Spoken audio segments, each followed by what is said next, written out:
Hola, ¿qué tal? Y muy buenos días para todos. Sean bienvenidos a un nuevo programa de Punto Clave, esta vez en la edición número 20 de la programación de Punto Clave. Como siempre nos pueden estar encontrando en nuestro YouTube o en nuestro Instagram como @puntoclave con doble P, donde vamos a estar subiendo, además de los programas en la página de YouTube, también vamos a estar subiendo Reels en nuestro Instagram, anunciando además los próximos programas que se vendrán. Como mencionábamos, esta es la edición número 20 del programa de Punto Clave y esta vez toca hablar del ámbito internacional. Vamos a hacer un programa dedicado a lo internacional.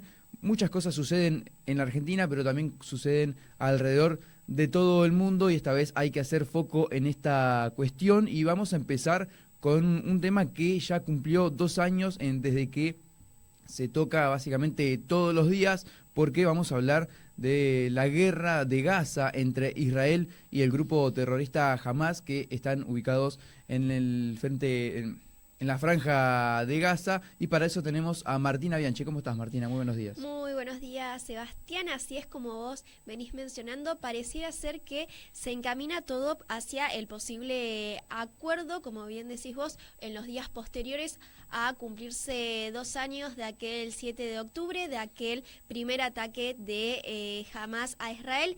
En principio se estaría encaminando todo hacia un intercambio de rehenes por prisioneros. Se trataría entonces de la primera fase de un plan global para la finalización de la guerra de Gaza que fue presentado por Donald Trump. Recordamos aquel paquete de 20 medidas que fue presentado a fin de septiembre.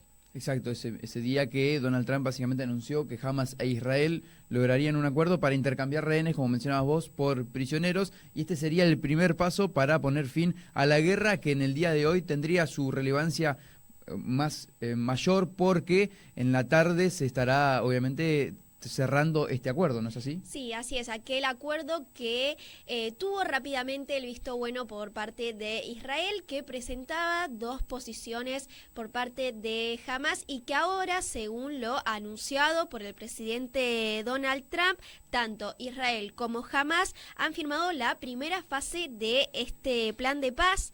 La misma contempla que en las próximas 72 horas Hamas libere a unos 20 rehenes con vida y que el ejército israelí se retire del territorio palestino. Tengamos en cuenta que se estima que alrededor de 47 rehenes aún se encuentran en el enclave palestino, de los cuales 25 podrían haber fallecido. Ese es el dato que se maneja a estas horas de, bueno, obviamente el inicio quizás de este fin de la guerra en la franja de Gaza, pero de igual forma, a pesar de que se anunció el acuerdo, Israel como que pone una amenaza también quizás en la mesa, porque anuncia que si solo habrá el alto al fuego hasta que el gabinete apruebe este mismo acuerdo, ¿no es así? Sí, hay que resaltar eso que se conoció en las primeras horas de hoy, que la oficina del primer ministro Benjamín Netanyahu anunció que todo esto que venimos explicando entrará en vigor una vez que sea aprobado por su gabinete, cuya reunión está programada para las 18 horas de la hora local, así que bueno, más o menos en la noche vamos a ver reflejado lo que va a ser esa decisión.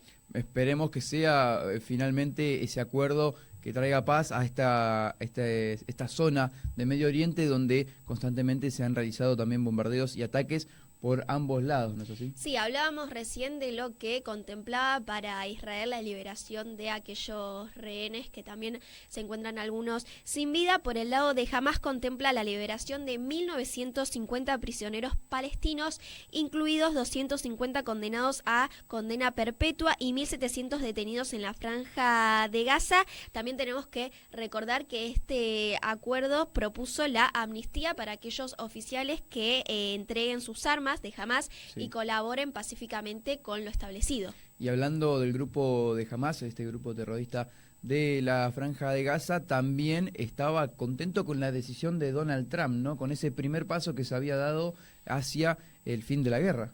Bueno, por el lado de Hamas siempre recordamos esto, que en un principio había 2 posturas bien marcadas, unas que estaban a favor del acuerdo y la otra que más que nada buscaba lo que serían las garantías constitucionales para la retirada de Israel de Palestina. Recordemos que ya hubieron otros antecedentes de alto al fuego que las primeras fueron en noviembre de 2023, que también supuso la liberación de cientos de rehenes, y la segunda duró casi 2 meses en enero de 2025 y fue rota por Israel, que volvió a atacar la Franja de Gaza. Exactamente, eso es uno de los últimos ataques, ¿no es así?, de Israel hacia la franja. Y Martina, ya para cerrar, esto queda básicamente esperar a las horas de la noche del día de hoy, en el horario obviamente argentino, para obviamente tener en cuenta lo que sería un posible final de la guerra, ¿no? Sí, una vez que se conozca la decisión de la Junta de Gabinete de Israel, el plan se pondrá en marcha 72 horas después de lo que se dará a conocer. Genial, muchísimas gracias Martina por la información, obviamente en vivo y último momento de el conflicto bélico entre la Franja de Gaza, entre el grupo Hamas y Israel. Ahora toca pasar y venir al lado sudamericano y latinoamericano, porque hay que hablar de un intento de asesinato en Ecuador que se habría dado el martes de esta misma semana, frente al presidente de este mismo país. Para eso tenemos a Agustín Orrillo en nuestros estudios para contarnos acerca de este intento de asesinato. ¿No es así, Agustín? ¿Cómo estás? Así es, Eva. Primero, buenos días. Y así como comentás, vamos a repasar lo que sucedió el pasado martes 7 de octubre, donde el presidente Daniel Noboa de Ecuador sufrió un ataque en lo que fue casi un intento de asesinato, así según lo catalogaron el gobierno ecuatoriano, y esto se dio mientras hacía un acto público en el cantón Tambo, en la provincia del Cañar. Ocurrió durante un paro nacional, el cual fue convocado por la Confederación de Nacionalidades Indígenas del Ecuador, y en donde se protestaba por la eliminación del subsidio al diésel, el combustible, ¿no? Ese era el motivo principal, el cual era el reclamo hacia el gobierno de Ecuador, pero que finalmente terminó en protestas violentas y agresivas con hasta un intento de asesinato. Sí, bueno, además de la crisis que viene sufriendo el país, y en donde las protestas van cada vez siendo más grandes, ¿no? Sí. Y es que, según fuentes oficiales, entre ellas la ministra de Ambiente y Energía, Inés Manzano, este ataque que fue realizado por aproximadamente unas 500 personas, y en donde los manifestantes tiraron piedras, provocaron muchos destrozos, y el auto presidencial recibió varios impactos de bala, en donde no resultó herido nadie, pero ahí están los impactos, ¿no? Obviamente que es un atentado hacia quizás la democracia de Ecuador, que obviamente puso al alerta no solo Ecuador, sino en varias partes del mundo, este atentado que sufrió el presidente de Ecuador. Y es que tenemos las dos versiones por parte del gobierno, donde denuncian un intento de terrorismo, acusan de terrorismo y un intento de asesinato. Y para eso, Seba, vamos a ver a continuación varios videos desde la perspectiva del auto del presidente desde adentro.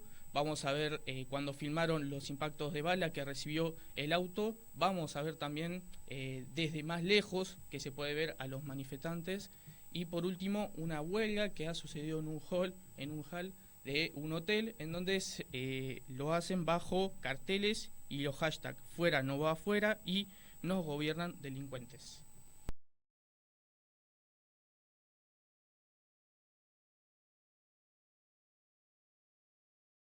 Están haciendo verga a los carritos, loco.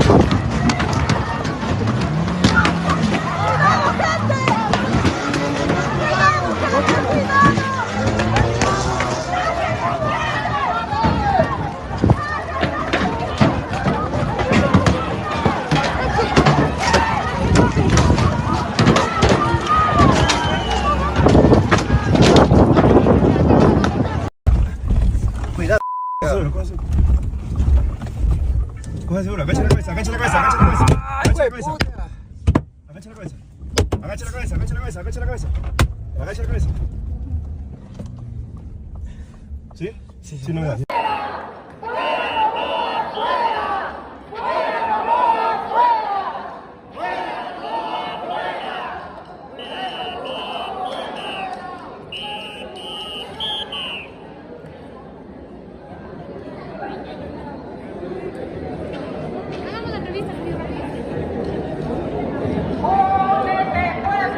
teníamos los videos y ahora hay que hablar porque luego de lo que fue el intento de asesinato, rápidamente hubo una intervención y detuvieron a 5 personas en los que están acusadas directamente de atentado hacia el presidente. Y es que el gobierno menciona que eran responsables de los disparos y de los disturbios y el caso se debe considerar como terrorismo. Eso es lo que se mencionaba, obviamente también de la parte del gobierno hacia este intento de asesinato al presidente de Ecuador. Agustín, ¿algo más para que tengas para agregar acerca de esta casi tragedia? Bueno, siguiendo con los detenidos, pocas horas después de que los agarren a estas 5 personas, una jueza ordenó la liberación de los 5 argumentando que la detención fue ilegal. Y es que, según el fallo de la misma, no existen pruebas suficientes que vincularan a los acusados con el ataque hacia el presidente.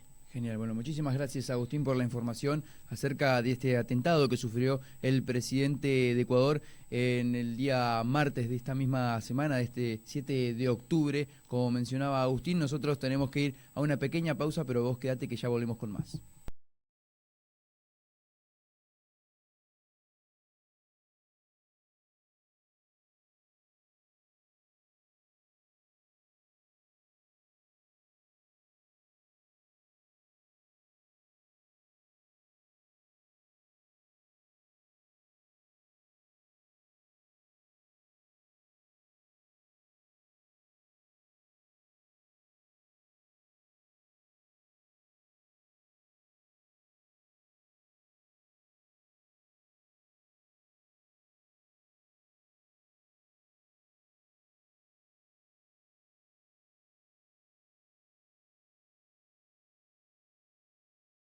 Volvemos de la pausa y continuamos con muchísima más información internacional, pero esta vez también relacionada a nuestro país, a la Argentina, porque hay que hablar de la espera de un nuevo acuerdo entre el Tesoro Nacional de los Estados Unidos y la República Argentina. Hay que recordar también quizás los acuerdos previos que hubo entre Argentina y el Tesoro de Estados Unidos. Esta vez tenemos en el estudio a Tomás González para que nos cuente acerca de los 12 acuerdos entre Estados Unidos y Argentina que hubo en tiempos pasados. ¿Cómo estás, Tomás? Hola, Sebastián, ¿todo bien? ¿Cómo va? Bueno, obviamente presentando el tema, el disparador principal es el nuevo acuerdo que se realiza entre el Tesoro Nacional de los Estados Unidos con la República Argentina en forma de salvavidas, se podría decir, para la economía nacional. Sí, exactamente, Sebastián. Como vos mencionabas, en las últimas semanas y los televidentes han estado observando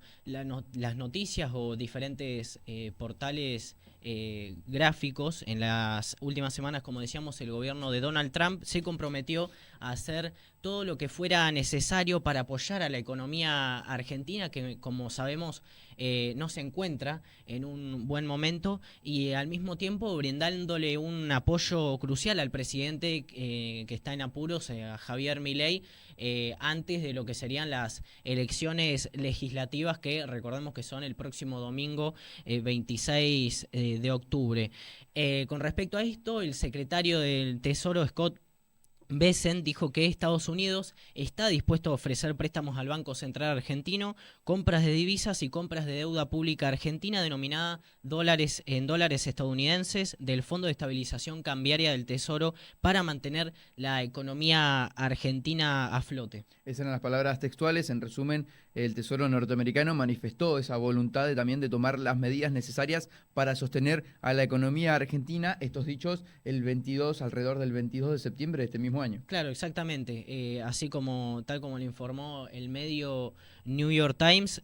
También, antes de repasar los acuerdos que vos ya los habías nombrado al principio, Sebas, es necesario mencionar que la relación entre Argentina y Estados Unidos ha sido históricamente un vínculo complejo, marcado por una mezcla de cooperación económica, fricciones políticas y desconfianza geopolítica, desde los recelos generados por la doctrina Monroe, que fue un principio de política exterior estadounidense de no permitir a las potencias europeas a intervenir básicamente en lo que es los países americanos, hasta los periodos de alineamiento conocido como relaciones carnales. El factor económico siempre ha sido central, el apoyo financiero de Washington, particularmente en momentos de crisis por parte de nuestro país, ha sido una constante. Para entender la naturaleza de esta asistencia es crucial revisar los antecedentes de la colaboración financiera,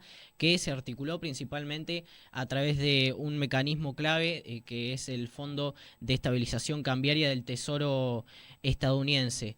Para comenzar, nos tenemos que remontar al año 1959, cuando se registró un convenio por $50 millones que permitió acceder a recursos en divisas para fortalecer el balance externo.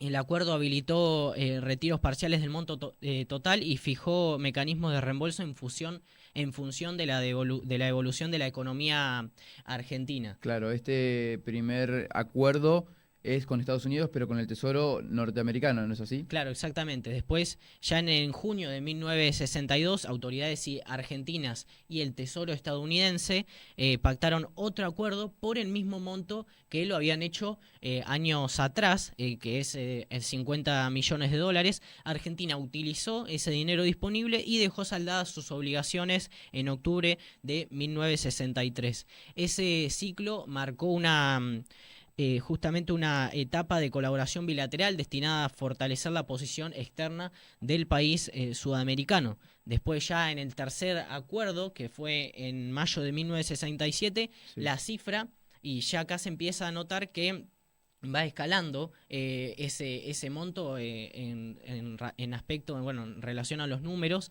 y esta vez escaló a $75 millones con un plazo de 12 meses. No se registraron retiros por parte del gobierno argentino y el acuerdo acabó al año siguiente. Lo mismo sucedió en mayo de 1968. La línea se mantuvo en $75 millones sin constancia de utilización por parte del país sudamericano. Claro, estos dos pedidos o acuerdos entre el Tesoro norteamericano y la República Argentina fue, por ejemplo, en el periodo de gobierno de Onganía, en el 67 y en el 68. El tercer y cuarto acuerdo son los más cercanos en temas de ayuda que recibieron entre año y año, ¿no? Fue en 67 y 68 la ayuda que recibe, bueno, en su momento el gobierno de Onganía del Tesoro norteamericano. Claro, exactamente. Después ya nos adentramos, Sebas, a la década de los 80. Sí, Acá, y permitime interrumpirte, decime. quizás una década bastante fuerte, porque acá inician los acuerdos más constantes entre el Tesoro norteamericano con también la República Argentina. Claro, y acá el número escala ya a mayores, porque estamos hablando que en marzo de 1984 el Tesoro estadounidense habilitó un crédito por $300 millones que no fue utilizado según los registros, y meses después, en diciembre de ese año, ambas partes firmaron un nuevo acuerdo incrementando el monto a $500 millones. La totalidad se utilizó y se devolvió en un lapso de 2 semanas después, apenas 2 semanas. Ya en el 85, el 18 de junio, se firmó otro convenio, esta vez por $483 millones, de los cuales el ESF cubrió 150 millones. El desembolso se realizó al día siguiente y en septiembre esa suma regresó a las arcas estadounidenses. Sí, fíjate que ya en un año hubo 2 pedidos, en marzo y diciembre de 1984, y al año siguiente, en junio de 1985, se volvieron a pedir al Tesoro norteamericano $483 millones.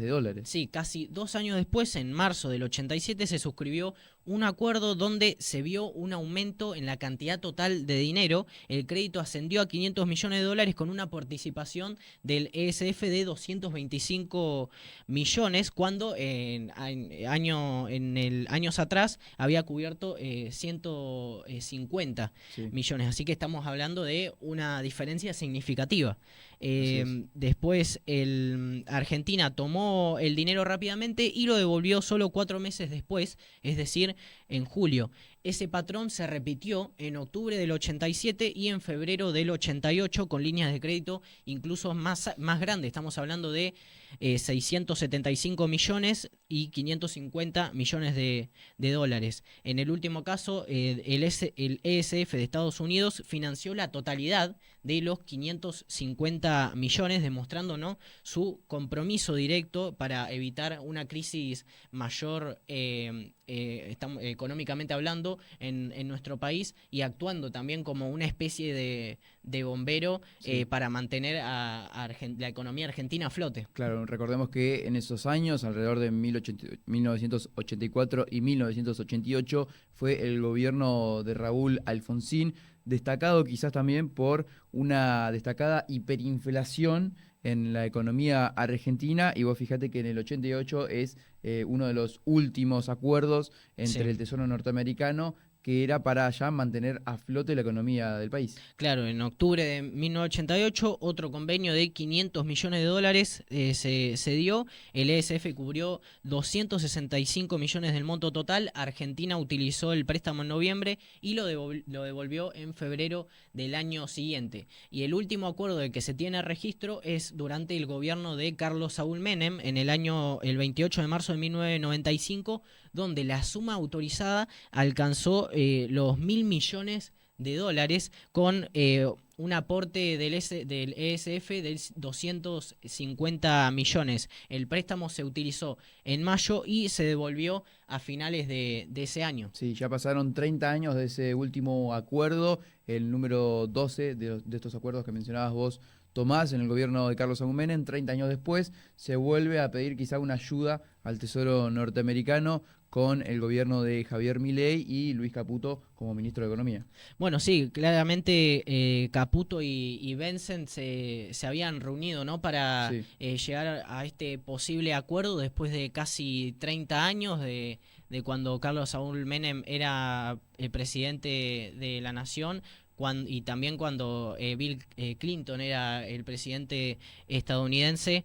Bueno, hasta justamente pasaron ya 30 años, no se había vuelto a utilizar este mecanismo de asistencia financiera bilateral directa entre el Tesoro de Estados Unidos y Argentina. Así es, bueno, muchísimas gracias, Tomás, por esta información, recapitulando los acuerdos ya previos entre la República Argentina y el Tesoro norteamericano, en forma de salvavidas, se podría llegar a decir, para la economía argentina. Ahora hay que seguir hablando un poco de Estados Unidos, pero esta vez en relación con Colombia, porque la misma Casa Blanca pidió al presidente colombiano Gustavo Petro que se retracte públicamente de los dichos que habrían surgido tras un ataque que ocurrió el 3 de octubre de este mismo año frente a las costas de Venezuela, un ataque hacia una lancha en el que estaba enmarcado en una presunta guerra contra el narcotráfico. Petro, el presidente de Colombia, había afirmado que ese bombardeo de los Estados Unidos en el Mar Caribe habrían muerto ciudadanos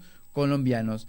Ante esto, bueno, ¿qué dijo principalmente Petro? Que sostuvo que la lancha destruida por misiles estadounidenses no era necesariamente de narcotraficantes y denunció que podría haber habido colombianos a bordo. En redes sociales, el presidente colombiano escribió precisamente que si Estados Unidos mató a ciudadanos colombianos, debe decirlo. Estos son los dichos por los cuales la Casa Blanca le exige también se le exige a la Casa Blanca información sobre las víctimas del ataque, y ante esto apareció la respuesta de los Estados Unidos, donde calificaron las declaraciones de Gustavo Petro como infundadas y reprobables y le pidieron una retracción oficial, una tensión política que va creciendo aún más y que también podría ser un desenlace, depende de la información que se tenga, un poco polémico, no solo polémico, sino que importante a la hora de esa tensión mencionada entre los Estados Unidos y Colombia,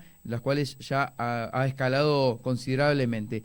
Desde los Estados Unidos aclararon que no hay evidencia de la presencia de colombianos en la lancha y subrayaron que Colombia sigue siendo un aliado estratégico, aunque reconocieron tensiones políticas con el actual gobierno colombiano bajo la presidencia de Gustavo Petro. Hay que remarcar también el contexto político, ya que las relaciones entre ambos países vienen tensas desde hace rato, y en las últimas semanas Estados Unidos revocó la visa del presidente Petro y redujo la cooperación de antinarcóticos. Petro, por su parte, cuestionó la guerra contra las drogas, mencionó que esta era precisamente una guerra perdida que llevaba Estados Unidos, y dijo que detrás de ciertos ataques hay intereses energéticos y geopolíticos, no solo una lucha contra la droga. Esos eran los dichos de Gustavo Petro, a los cuales la Casa Blanca le pidió la retracción oficial hacia el presidente colombiano. Nosotros tenemos que volver a una pausa, pero continuaremos con más información en el ámbito internacional.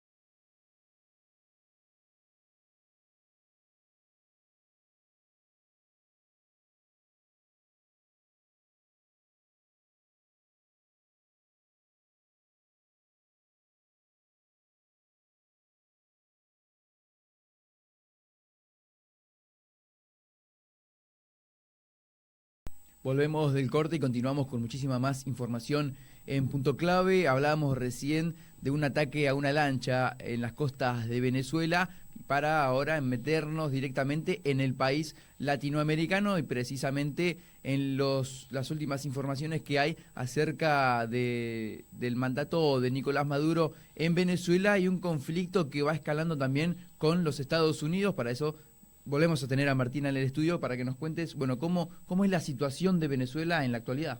Sí, vamos a hablar un poco de Venezuela porque desde hace una semana en el país ha comenzado a festejarse la Navidad. Suena un poco loco porque, bueno, nosotros todavía estamos bastante lejos. Pensemos en un país con más de 850 presos políticos, más del 50% de la población en situación de pobreza, con un salario mínimo venezolano equivalente a $5 mensuales y con la inflación más alta del mundo, que ronda el 370%, y que ahora vuelve a adelantar los festejos de fin de año casi 2 meses, con el claro objetivo de correr la vista de lo que viene siendo una escalada de la tensión con los Estados Unidos por sobre todo. Claro, hay que recordar que el año pasado la decisión se había tomado, era la misma, adelantar esta Navidad para este mes de octubre. Sí, después vamos a estar repasando un poco los objetivos de lo que fue el año pasado, pero bueno, ahora tenemos que hablar un poco de lo que viene siendo esta cuestión con los Estados Unidos, tras lo que fue una orden de despliegue de buques de guerra en aguas del Caribe, muy cercano a lo que es la zona de Venezuela. El gobierno de Trump ha hecho una serie de afirmaciones de controversias con Maduro y los carteles de la droga. Incluso ha designado a varias organizaciones criminales venezolanas como organizaciones terroristas. Entre ellas se encuentran, por ejemplo, el Tren de Aragua y el llamado Cartel de los Soles.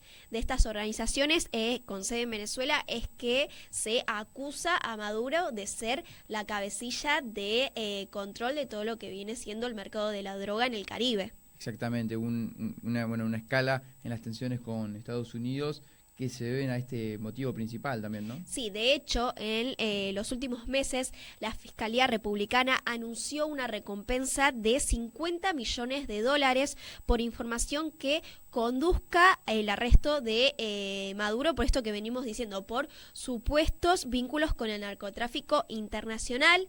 Claro. En su defensa y ante lo que viene siendo el asedio estadounidense, para el régimen chavista es el momento oportuno para fortalecer los planes de defensa nacional. En redes sociales incluso se han viralizado muchísimos videos en los que se muestra cómo es el ejercicio el entrenamiento de quienes deciden formar parte de las fuerzas, y realmente deja una imagen muy empobrecida. Incluso Donald Trump, a través de su cuenta de X y a modo de chicana, lo catalogó como un real, una fuerza a la que se le debe temer realmente. Claro, esa era la chicana de Donald Trump en las redes sociales, pero ante esto Maduro tampoco se achica, se podría decir. Es como estar jugando con fuego pero en redes sociales, porque menciona que si hay un ataque de los Estados Unidos, él va a responder o van a responder de Venezuela. Claro, encima pensemos la comparación de lo que viene siendo un despliegue de los Estados Unidos con el simple hecho de ahora desplegar sus embarcaciones en aguas del Caribe. Imaginemos lo que podría ser el despliegue oficial de todas las fuerzas estadounidenses. Recién vos hablabas de que el año pasado había ocurrido lo mismo. Es cierto que no estamos hablando de una medida nueva, se trata de una medida que viene llevando Maduro desde su asunción en el año 2013 y que justamente en 2024 se volvió a repetir cuando se enfrentaba todo un escenario realmente de tensión tras lo que habían sido las elecciones presidenciales, de las cuales hasta hoy en día el oficialismo no ha aportado los documentos que defiendan la victoria de ellos mismos. Exactamente. Unas medidas que se toman, como mencionaba vos, Martina, para tratar de cubrir las tensiones políticas que hay con diversos países del mundo, que generalmente es Estados Unidos. Sí, pareciera ser que se despliega entonces una doble realidad. De un lado, una tragedia de millones de venezolanos cuyos ingresos parecen ser que se evaporan a diarios, incapaces de costear incluso lo que viene siendo la canasta básica, y del otro lado, un poder que en medio de una alta tensión militar adelanta la Navidad para celebrar una economía que según ellos está en auge, pero que parece ser solo fantasía del relato oficial. Exactamente, esa es la situación actual de Venezuela, con conflictos aún mayores también en el ámbito internacional. Muchísimas gracias, Martina, por la información. Y ahora continuamos con los países latinoamericanos y vamos a hablar también de Bolivia, porque se acercan unas nuevas elecciones en este país que está al norte, en la frontera con la República Argentina. ¿O no es así, Agustín, que se vienen unas nuevas elecciones en Bolivia que podrían marcar un antes y un después? ¿No es así? Así es, Seba, volvemos, y esta vez para hablar de las elecciones que se acercarán en Bolivia, y serán el próximo domingo 19 de octubre, y van a ser más que nada va a ser más que nada el balotaje para elegir el próximo presidente del país. Y es que este balotaje va a tener un hecho histórico, va a marcar, ya que sería el primer balotaje en la historia de Bolivia, ya que se aprobó recién en la Constitución del año 2009. Y bueno, será el 19, serán las votaciones para elegir un nuevo presidente. Claro, ¿cómo se llegó a estas instancias de balotaje que terminaron siendo históricas para Bolivia? Bueno, y es que según la ley boliviana, un candidato gana en la primera vuelta si es que obtiene más del 50% de los votos, o al menos el 40%, con una diferencia de 10 puntos sobre el segundo. Sin embargo, en esta ocasión no sucedió eso, sino que hubo una diferencia de tan solo 5 puntos y ninguno superó el 50. Exactamente, por eso es que van a terminar decidiéndose el próximo presidente de Bolivia en este balotaje. Mencionaste el 19 de octubre. El siguiente domingo 19 de octubre, el tercer domingo del mes, y quienes estarán representando a distintos partidos serán Rodrigo Paz Pereira, del Partido Demócrata Cristiano, y en cual obtuvo el 32,14%, y se estará enfrentando a Jorge Tuto Quiroga, de la Alianza Libre, quien consiguió 26,81%, como mencionamos, una diferencia tan solo de el 5%, y un resultado también que termina con la que es la hegemonía del movimiento al socialismo, un partido político que gobernó durante más de 20 años en Bolivia, ¿no? Exactamente, y que también hubo momentos de tensión, en momentos de elecciones, como mencionabas vos, Agustín, por este mismo motivo, ¿no? Por terminar con esta hegemonía del partido que gobernaba hace más de 20 años. Gracias, Agustín, por la información, a la espera también del próximo domingo, no, sino del siguiente, con el balotaje en las elecciones presidenciales de Bolivia. Nosotros tenemos que volver a una pausa, pero continuaremos con más información en el ámbito internacional.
Volvemos de la pausa y volvemos con más información, pero esta vez con un bloque un poco más descontracturante. Después de hablar de política y economía y conflictos bélicos, estamos en el estudio con Julián Moris para hablar de curiosidades en los festivales internacionales. ¿Cómo estás, Julián? Muy buenos días, Sebastián, y muy buenos días para todos los que nos están viendo del otro lado de la pantalla. Bueno, así como vos mencionaste, para salir un poco de lo cotidiano, de la política, de la economía, de los conflictos entre distintos países, también tenemos que hablar a nivel internacional en el mundo, las distintas festividades, festejos y costumbres que se tienen en distintos países, como por ejemplo, bueno, nosotros tenemos acá en Córdoba el Festival Nacional del Folclore, Sí. que bueno, durante las noches de enero se lleva a cabo en la Plaza Próspero Molina, donde se llena de guitarras, bombos, cánticos y diferentes bailes, donde en el escenario, bueno, pasaron distintas figuras muy importantes, como Mercedes Sosa y Atahualpa Yupanqui, bueno, donde el lema del festejo es "Aquí canta un pueblo", y se transmite en vivo por Televisión Nacional.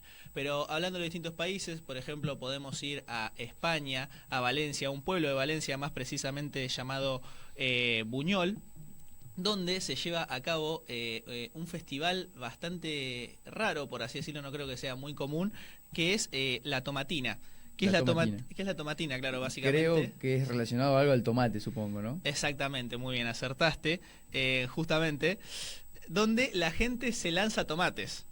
Es literalmente una batalla campal de lanzarse tomates, donde se llegan a utilizar 120 toneladas de tomates Apá. que se llevan en camiones hacia el pueblo. Y lo curioso de este festejo es que surgió de una manera espontánea, porque en 1945 fue cuando unos jóvenes comenzaron a arrojarse tomates en medio de un desfile. Y entonces con los años se transformó lo que vendría a ser esa travesura de esos niños, y se transformó en un nuevo festejo. En un nuevo festival que la verdad que sorprende. La tomatina, que el motivo, ¿en qué año fue que mencionabas vos recién? 1945. 1945, que ahora se transformó en un nuevo festival en España. Exactamente, y de España podemos pasar a Inglaterra. Creo que este es un festejo o un evento que capaz que te habrás cruzado con algún video en internet más conocido, que se llama el Cheese Rolling Festival. Uy, sí. Que, bueno, básicamente la dinámica es muy simple, pero complicada al mismo tiempo, que es que se lanza un queso redondo, una horma de queso gigante desde la ladera de una montaña, y los participantes corren justamente Sí. a atrapar el queso. El objetivo Claro. es atrapar el queso. La problemática es que corren en bajada, precisamente. Exactamente, de hecho, bueno, normalmente ese festejo, ese evento termina con muchos lesionados, Y fracturas, pero bueno, no le quita la gracia, y que viene siendo de hace muchos años que se lleva, y que bueno, en realidad la recompensa más grande no es que haya un premio ni nada, sino que te quedas con el queso. claro, bueno, te quedas con el queso y también el Con honor el orgullo de que- quizá haber llegado hasta el fin de la heladera sin alguna lesión, en lo posible, ¿no? Exactamente. Bueno, vamos a estar igual viendo imágenes y videos en pantalla de cómo se llevan a cabo estos festivales. También pasando un poco más para el lado sudamericano, podemos hablar de lo que es un día conmemorativo, no tanto un festejo, pero que también se conoce mucho en el mundo y es de los más conocidos, que es el Día de los Muertos en México. Sí, que es el Exactamente. 1 de noviembre. ¿no es Exacto, así? entre el 1 y el 2 de Entre el 1 y el noviembre 2, se lleva a exacto. cabo, donde, bueno, a diferencia de lo cotidiano, como que la muerte siempre se toma como algo triste, acá es algo más alegre. Las familias le arman todo el altar, lo decoran, se vive con música, comida, bailes. Es una forma de como seguir manteniendo en memoria a sus seres queridos y que no sean olvidados. Ese es siempre su lema en el día. Exactamente, ese es el festival quizá más principal de México, ¿no? Exactamente.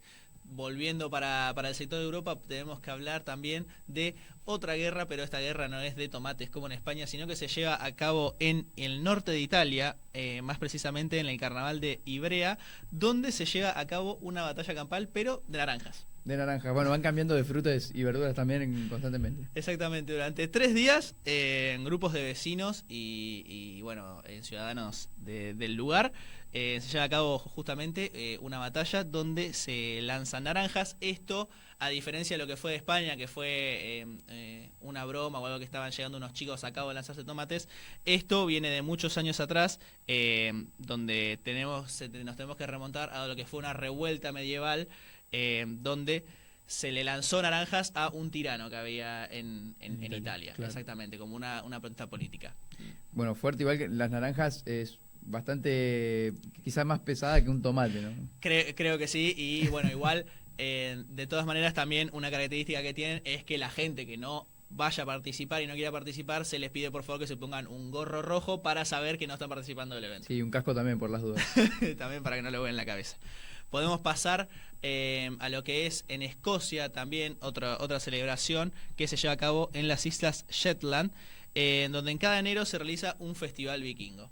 ¿Qué hacen básicamente? Bueno, los participantes básicamente desfilan disfrazados como los guerreros nórdicos, o sea, sus antepasados como se veían antes, y al final prenden fuego una enorme réplica de un barco vikingo que se termina hundiendo en el mar. Eso es el festival De fuego en Escocia. en Escocia, claro, exactamente. Exactamente. Bueno, justamente como dijimos, es lo que recuerdan al pasado escandinavo de la región Así y que se transforma en una noche de espectáculo con luces, fuegos y distintos bailes.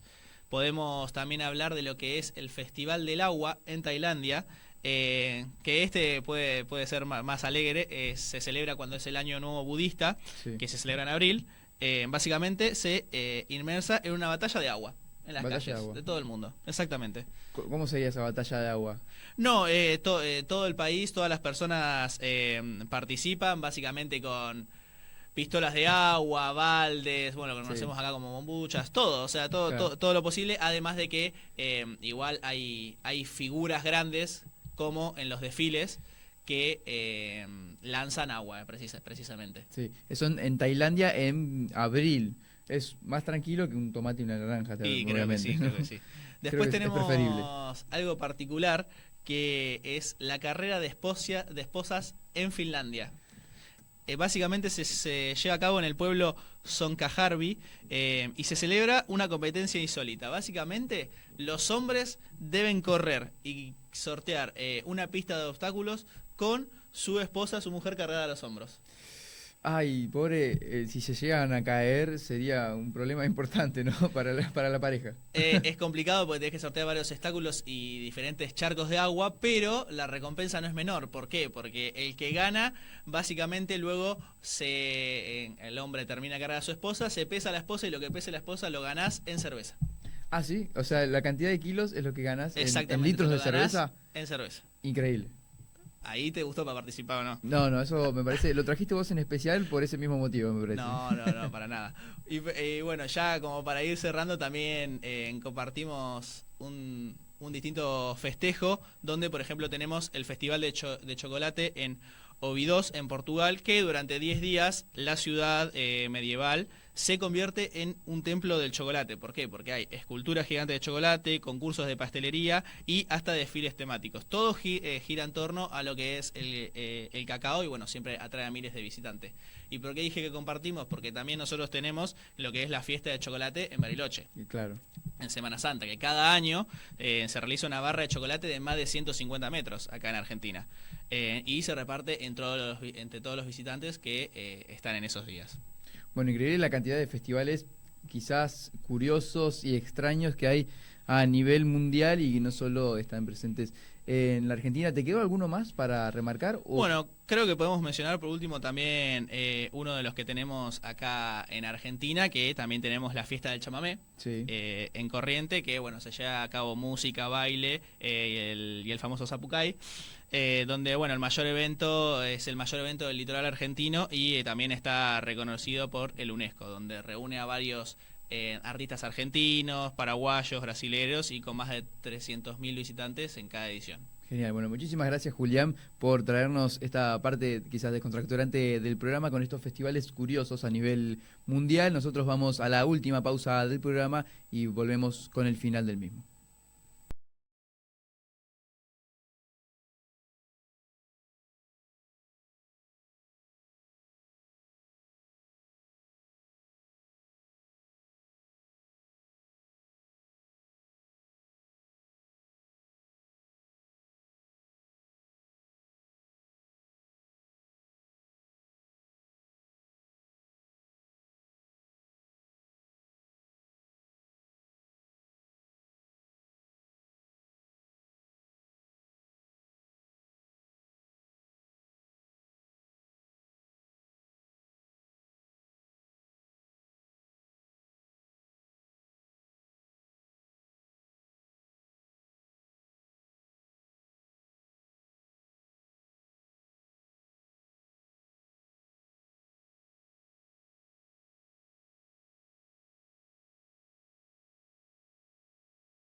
Volvemos de la pausa y ya con el final de esta nueva edición de Punto Clave para recordar también a los televidentes que nos están viendo y escuchando que precisamente estaremos al tanto de lo que mencionaba Martina en el principio del programa acerca del acuerdo o el posible acuerdo entre Israel y el grupo terrorista Hamas, que obviamente se espera ese fin de la guerra en la Franja de Gaza. Nosotros, como mencionábamos, llegamos al final del programa. Recuerden seguirnos en nuestras redes sociales, tanto en YouTube como en Instagram, como @.clave